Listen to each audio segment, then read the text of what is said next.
Hello everyone, good morning and welcome to my YouTube channel. आज के इस video में मैं आप लोगों को कराने वाली हूँ जीएस के 75 क्वेश्चन, जो कि मिक्स रहने वाले हैं, GS plus current affair plus साथ में आपका उत्तराखंड। सो फर्स्ट क्वेश्चन यहाँ पर ये है कि भारत के किस स्टेडियम में महान क्रिकेट खिलाड़ी सचिन तेंदुलकर की प्रतिमा का अनावरण किया गया है? कहाँ पे किया गया है? सो ध्यान रखिएगा, इसका सही आंसर होगा ऑप्शन वानखेड़े स्टेडियम। ठीक है, वानखेड़े स्टेडियम। अब जल्दी से बताइए कि वानखेड़े स्टेडियम कौन से स्टेट के अंदर आता है? कहाँ पर है ये? तो ये वानखेड़े स्टेडियम है आपका मुंबई, महाराष्ट्र में। ऑस्ट्रेलियाई ओपन 2023, ऑस्ट्रेलियाई ओपन 2023 में स्टेफानोस सितसिपास को हराकर पुरुष एकल का खिताब किसने जीता है? जल्दी से बताइएगा किसने जीता है। क्वेश्चन नंबर 2, ये जीता था जोकोविच ने। किसने जीता है? जोकोविच ने। तो यहाँ पर हम बात कर लेते हैं 2024 के विनर की। तो जल्दी से बताइएगा, ऑस्ट्रेलियाई ओपन 2024 का जो विनर रहा है वो कौन रहा है? ये तो 2023 का, क्योंकि ये सेट आपके पहले बनाए गए थे जब फॉर्म आए थे शायद उस समय, तो इस वजह से है ना। तो 2024 में पुरुष एकल का खिताब यहाँ पे जीता है इटली के युवा टेनिस खिलाड़ी यानिक सिनर ने रूस के दानिल मेदवेदेव को हराया है ऑस्ट्रेलिया ओपन 2024 के पुरुष एकल में। ये ध्यान रखना है, ठीक है। और महिला एकल में बेलारूस की आर्यना सबालेंका ने ऑस्ट्रेलियन ओपन फाइनल में चीन की झेंग किनवेन को हराया है। लगातार अपना दूसरा ग्रैंड स्लैम भी उन्होंने यहाँ पर हासिल किया है। पुरुष युगल की बात करते बहुत इंपॉर्टेंट है, यानी कि डबल्स यानी कि जोड़ी में। तो ऑस्ट्रेलिया ओपन 2024 में भारत के मशहूर टेनिस खिलाड़ी कौन है? रोहन बोपन्ना और ऑस्ट्रेलिया के मैथ्यू एबडेन की जो जोड़ी है, उन्होंने पुरुष एकल का खिताब अपने नाम किया है। ठीक है, ये आपने ध्यान रखना। और महिला युगल में ताइवान की टेनिस खिलाड़ी हसी सू वेई और बेल्जियम की एलिस मर्टेंस ने ये जीता है। चलिएगा, नेक्स्ट क्वेश्चन है। ये मैं आपको टेनिस वाला जो है ना टूर्नामेंट, ये आपको मैं अलग से कराऊंगी करंट अफेयर में भी, ठीक है। वहाँ पे अलग से एक छोटा सा वीडियो आपको प्रोवाइड कराऊंगी। ये पवनों में से कौन सी आल्प्स की घाटी में पाई जाती है? कौन सी पाई जाती है? करेक्ट आंसर बी, फन। कौन सी है? फन। जनगणना वर्ष 2011 के अनुसार निम्न में से किस राज्य में न्यूनतम लिंगानुपात अंकित किया गया? न्यूनतम लिंगानुपात कहाँ पे जो है अंकित किया गया है? करेक्ट आंसर होगा बी, हरियाणा। निम्न विकल्पों में से कौन सा सही सुमेलित नहीं है? कौन सा सही सुमेलित नहीं है? ध्यान रखिएगा, विश्व में चावल उत्पादन में प्रथम नंबर पर आता है भैया चाइना। तो ऑप्शन क्या हो जाएगा? ई। बाकी विश्व में दुग्ध उत्पादन में प्रथम भारत है, गेहूं में भी भारत है, दाल में भी ये। अगला क्वेश्चन है, निम्न में से कौन सी एक वायुमंडल की सबसे ऊपरी परत है? बताइए, कमेंट कीजिएगा जल्दी से। क्वेश्चन है आप लोगों के सामने कि वायुमंडल की सबसे ऊपरी परत। करेक्ट आंसर हो जाएगा ऑप्शन डी, बहिर्मंडल। क्या होती है? बहिर्मंडल सबसे ऊपरी परत होती है वायुमंडल की। अब सबसे नीचे क्या होती है? शोभ मंडल होता है, फिर उसके ऊपर समताप मंडल, फिर समताप सीमा आती, उससे ऊपर फिर मध्य मंडल आ गया, फिर ठीक है ना, मध्य मंडल के मध्य सीमा आती है, उसके बाद फिर बाह्य मंडल आ जाता है, बाह्य वायुमंडल आता है, उसके ऊपर फिर बहिर्मंडल आता है। इनको भी अगर डिवाइड करेंगे तो डिवाइड करके बहुत इसमें और भी आती हैं, ठीक है। शोभ मंडल आपको पता है, शोभ के बाद समताप के बाद मध्य के बाद ताप मंडल भी आता है, यह आपने ध्यान रखना है। सबसे ऊपरी कौन सी होती है? बहिर्मंडल होती है। अगला क्वेश्चन है, अटल वयो अभ्युदय योजना किसके लिए है? हाँ जी, क्वेश्चन नंबर 7, जल्दी से आंसर दीजिएगा। ऑप्शन सी वरिष्ठ नागरिक। भारत में रेल मार्गों का सबसे बड़ा जाल निम्न में से किस प्रदेश में पाया जाता है? Option D Uttar Pradesh. कहाँ पर है? उत्तर प्रदेश। भारतीय संविधान के किन अनुच्छेदों में राज्य के नीति निर्देशक तत्वों का उल्लेख है? नीति निर्देशक तत्वों का उल्लेख है 36 से 51 भाग 4 में। अगला क्वेश्चन है, संविधान में मौलिक कर्तव्यों को किस वर्ष सम्मिलित किया गया था? तो सरदार स्वर्ण सिंह समिति की सिफारिश पर 42वें संविधान संशोधन 1976 के द्वारा जो है यहाँ पर 10 मौलिक कर्तव्यों को, वैसे उन्होंने सिफारिश 8 की करी थी, जोड़े गए थे 10, फिर बाद में एक और जोड़ा गया था, करंट में है 11। निम्न में से कौन भारत के राष्ट्रपति के निर्वाचन हेतु निर्वाचक गण में सम्मिलित नहीं होता है? ध्यान रखिएगा, लोकसभा के निर्वाचित सदस्य, राज्यसभा के निर्वाचित सदस्य, राज्यों की विधानसभाओं के निर्वाचित सदस्य भी होते हैं। कौन नहीं होगा? राज्यों की विधान परिषदों की निर्वाचित सदस्य नहीं होते हैं। अगला क्वेश्चन है, भारत के प्रधानमंत्री के विषय में निम्न कथनों में से कौन सा सही है? बताइए। देखो, प्रधानमंत्री मंत्री परिषद का नाम मात्र का तो होता नहीं है, ठीक है ना, वास्तविक होता है। वह संसद के प्रति उत्तरदायी, ऐसा नहीं है। वह अपने मंत्रियों में से किसी को बर्खास्त नहीं, ऐसा भी नहीं है। प्रधानमंत्री मंत्री परिषद का वास्तविक नेता होता है। ऑप्शन हो जाएगा डी। प्रोग्राम का चित्र के रूप में प्रदर्शन क्या कहलाता है? प्रोग्राम का चित्र के रूप में प्रदर्शन क्या कहलाता है? Flow chart. क्या कहलाता है? Flow chart. नेक्स्ट क्वेश्चन है 14, OMR से अभिप्राय क्या है? OMR से अभिप्राय क्या है? मतलब इसका फुल फॉर्म क्या है? Optical mark reader. निम्न में से किस अधिनियम के द्वारा कलकत्ता में सर्वोच्च न्यायालय की स्थापना की गई थी? वो कौन सा अधिनियम था जिसके थ्रू सर्वोच्च न्यायालय की स्थापना कलकत्ता में की गई थी? 1773 का रेगुलेटिंग एक्ट। विश्व का सबसे बड़ा लिखित एवं सर्वाधिक व्यापक संविधान किस देश का है? Option D Bharat. अगला क्वेश्चन, भारतीय संविधान की प्रस्तावना की भाषा को किस देश से लिया गया है? ऑस्ट्रेलिया। 500 से अधिक रजवाड़ों यानी कि देशी रियासतों के भारत में विलय के लिए कौन उत्तरदायी था? ये थे सरदार वल्लभ भाई पटेल। संविधान का कौन सा भाग नागरिकता के प्रावधानों से संबंधित है? तो भाई नागरिकता के प्रावधानों से संबंधित है आपका question number 19। Correct answer option B भाग 2 यानी कि सेकंड, आर्टिकल 5 से 11 तक। नेक्स्ट क्वेश्चन है, मौलिक अधिकारों के निलंबन क्या है? कभी भी निलंबित नहीं किए जा सकते हैं, ऐसा तो नहीं। प्रधानमंत्री के निर्देशों से निलंबित नहीं। आपातकालीन स्थिति में हाँ जी ये हो सकते हैं, लेकिन इच्छा पर नहीं होते। आपातकाल की कंडीशन में राष्ट्रपति को राइट होता है। लोकसभा के चुनाव में निर्वाचित होने के लिए किसी व्यक्ति की न्यूनतम आयु सीमा कितनी होनी चाहिए?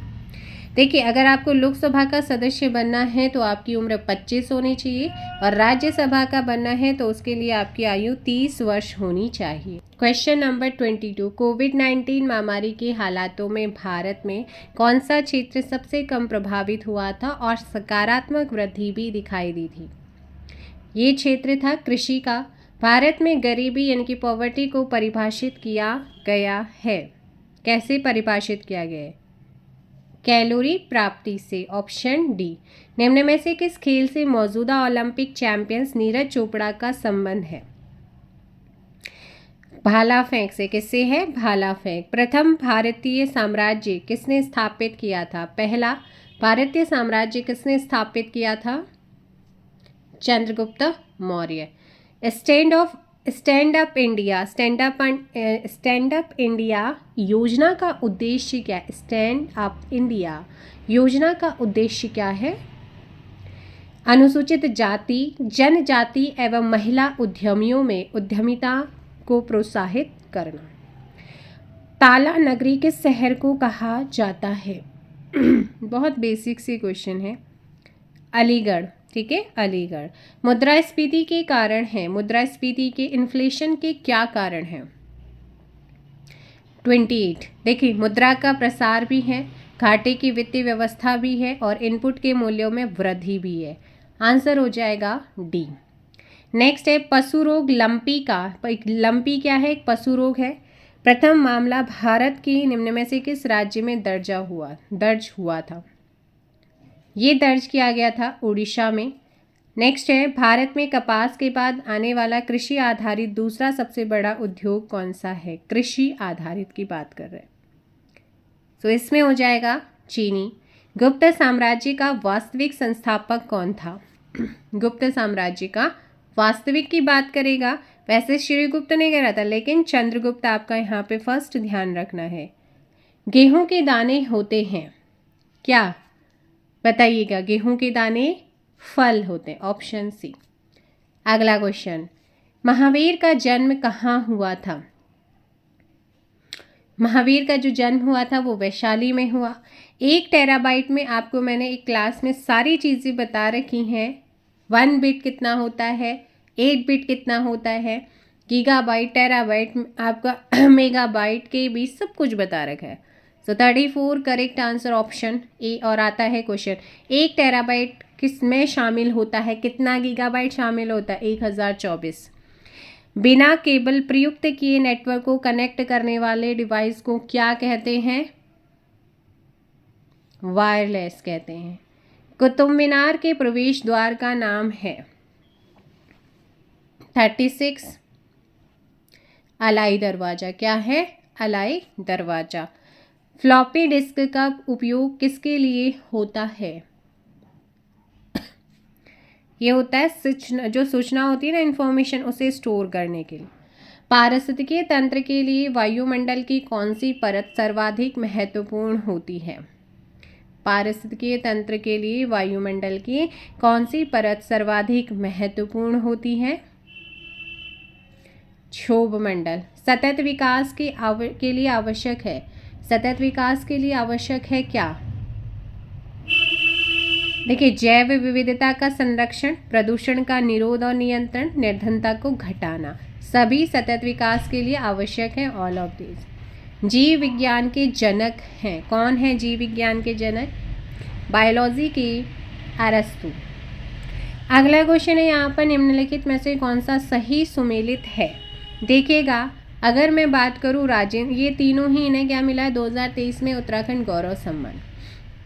राजेंद्र सिंह बिष्ट जी, ये ग्रामों के विकास से है। अब ग्रामों के विकास में सब कुछ आता है, ठीक है।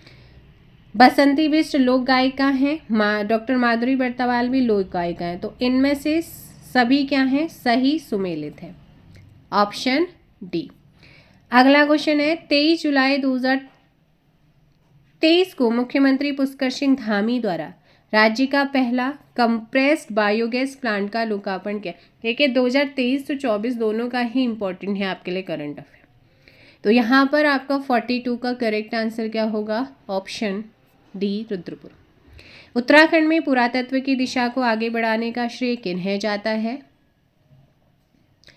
43 करेक्ट आंसर डी। देखिए, सभी को जाता है, चाहे वो यशवंत सिंह कठौत जी हो, यशोधर मठपाल हो या शिव प्रसाद डबराल हो, सभी।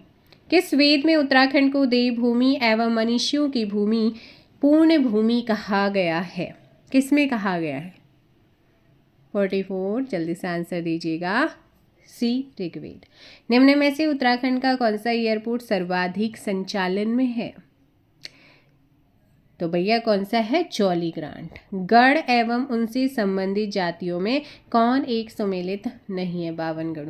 देखिए, कुल्लीगढ़, बछवाण बिष्ट, बांगरगढ़, नागवंशी राणा, मुंगरागढ़ रावत था, ठीक है, रावत से है, और रामीगढ़ राणा से। तो यहाँ पर जो रॉन्ग है वो है सी। 1790 में हवालबाग के साधारण युद्ध में किसे हराने के पश्चात गोरखाओं ने अल्मोड़ा पर अधिकार किया? महेंद्र चंद। कौन है? महेंद्र चंद। 1815 ईस्वी से 1859 ईस्वी तक किस पंवार शासक का कार्यकाल रहा? ये रहा था सुदर्शन साहा। उत्तराखंड की प्रथम स्वतंत्रता संग्राम सेनानी होने का गौरव किन्हें प्राप्त है? 49 ऑप्शन सी कालू सिंह मेहरा जी को। अगला क्वेश्चन यहाँ पर आता है, सूची 1 को सूची 2 से मैच करना है। कुमाऊं मंडल विकास निगम नैनीताल, जीबी पंत चीनी मिल कहाँ पर है? किच्छा में। HMT घड़ी इकाई रानी बाग, ठीक है। BHEL भेल ये आपका हरिद्वार में है, ऑप्शन डी। अगला क्वेश्चन, गोरखों एवं प्रद्युमन शाह के बीच देहरादून के खुड़बुड़ा मैदान में युद्ध हुआ था, कब हुआ था? क्वेश्चन नंबर 51, 14 मई 1805 में। उत्तराखंड की कौन सी योजना महिला सशक्तिकरण से संबंधित है? देखिए, मुख्यमंत्री महालक्ष्मी योजना भी, घसियारी कल्याण योजना, लखपति दीदी, सारी की सारी है, ऑप्शन डी। हिमालय मसाला उद्यान डैश में वन अनुसंधान केंद्र हल्द्वानी द्वारा स्थापित किया गया है, ऑप्शन 53 का डी, सोनी रानीखेत में, सोनियन रानीखेत में। ब्रिटिश गढ़वाल की राजधानी श्रीनगर से कब पौड़ी स्थानांतरित की गई थी? 54 1840 में। निम्नलिखित में से कौन सा सुमेलित नहीं है? ये आपके समाचार पत्र से। मुकुंदीलाल संपादक रहे हैं तरुण कुमाऊं की, विक्टर मोहन जोशी स्वाधीन प्रजा के, गोविंद बल्लभ पंत ने प्रजाबंधु को नहीं किया है। तो भक्त दर्शन कर्मभूमि जो है उसके संपादक हैं भक्त दर्शन, ऑप्शन हो जाएगा सी। अब जल्दी से बताइएगा, 1947 में प्रजाबंधु आई थी, किसने इसके संपादक थे? अगला है, भारत की पहली तरल दर्पण दूरबीन कहाँ स्थापित है?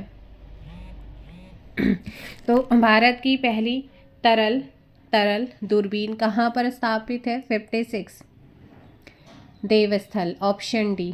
एंड द नेक्स्ट क्वेश्चन है, माया क्षेत्र तीर्थ स्थलों का प्रवेश द्वार, सेतु नगरी मायापुरी नाम से प्रसिद्ध जनपद है,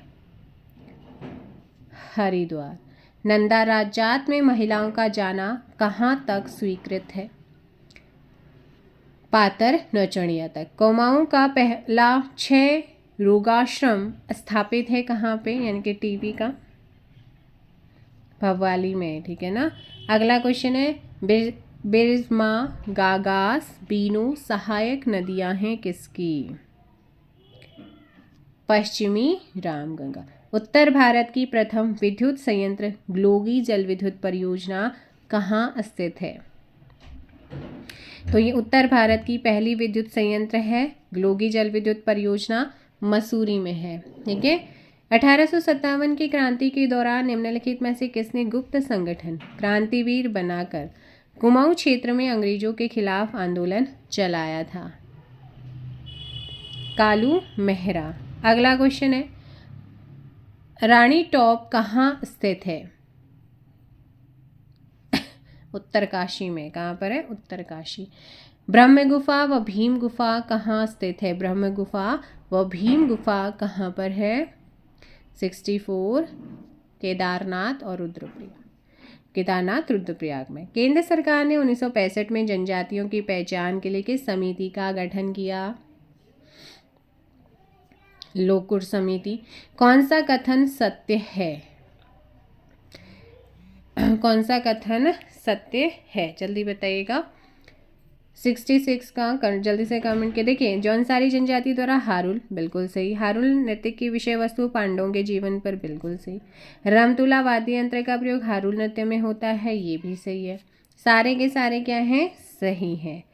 शोक एवं दुख की स्थिति में किस परंपरा का निर्वहन किया जाता है? अबाजू का। किसका करते हैं? अबाजू का। 67 का सी। नीचे दिए गए कथनों को पढ़कर सही कथन का चयन करें। देखो, मौलाराम के वंशज सुनार थे। मौलाराम की चित्रशाला श्रीनगर में है। मनमंथ सागर ग्रंथ मौलाराम द्वारा लिखा गया है। बताइए कौन सा यहाँ पे सही है? सारे सही हैं। शैलेश मटियानी जी का मूल नाम क्या है? आपको मैंने हिंदी का साहित्य कराए 22 वीडियो की प्लेलिस्ट बनी है, आप उसमें देख सकते हैं, इनके बारे में बता रखा है सारी चीज़ें। तो 69 का जो करेक्ट आंसर होगा वो हो जाएगा। जल्दी से बताओ। इनमें से कोई भी नहीं, ना तो राजेश है, ना महेश चंद्र है, ना श्रीदत्त है। 69 का D. Baichung Bhutia football school Clement स्थित है कहाँ पे? ये देहरादून में। कहाँ पर है? देहरादून में है।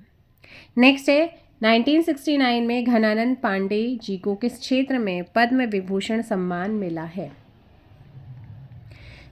विज्ञान में। किसमें मिला है? 71 का सी। 2016 में गठित उत्तराखंड भाषा एवं बोली संस्थान किस जनपद में है? चमोली यानी कि गौचर में है। देव भोग प्रसाद योजना की शुरुआत कब की गई है? जल्दी बताइएगा। देव भोग प्रसाद योजना की शुरुआत कब की गई है? करेक्ट आंसर क्या हो जाएगा यहाँ पे? ऑप्शन तो इसका सही आंसर हो जाएगा भाई 73 का ऑप्शन सी, 23 फरवरी 2018 को की गई थी। ठीक है, 23 फरवरी 2018 को। अगला है उत्तराखंड राज्य में थारू जनजाति से संबंधित निम्न तथ्यों में से कौन सही है? सही को चुनना है, बताओ। तो यहाँ पर आपने ध्यान रखना है, जल्दी से बताइएगा। तो देखो भाई 74 की अगर मैं बात करती हूँ, कुछ विद्वानों के अनुसार थारू का अर्थ मदिरापान करने वाला है, तो ये भी है। थारू पुरुषों का परंपरागत वर्ष लंगोटी है। थारू समाज मातृसत्तात्मक है। संयुक्त परिवार प्रणाली इसमें पाई जाती है। सारे के सारे क्या हैं? सही हैं। 74 का ऑप्शन आपका डी। किस स्थान का प्राचीन नाम नौठा या नारायण मठ है? 75 आदि बद्री। किसका है? आदि बद्री। तो ये थे आज के आपके 75 क्वेश्चन। किसी भी क्वेश्चन में आपको डाउट रहता है तो बिल्कुल आप कमेंट करके बता सकते हैं। मिलेंगे हम नेक्स्ट वीडियो में। फिलहाल इसमें इतना ही। Thank you so much. Bye bye, take care. जय हिंद, जय भारत, जय उत्तराखंड।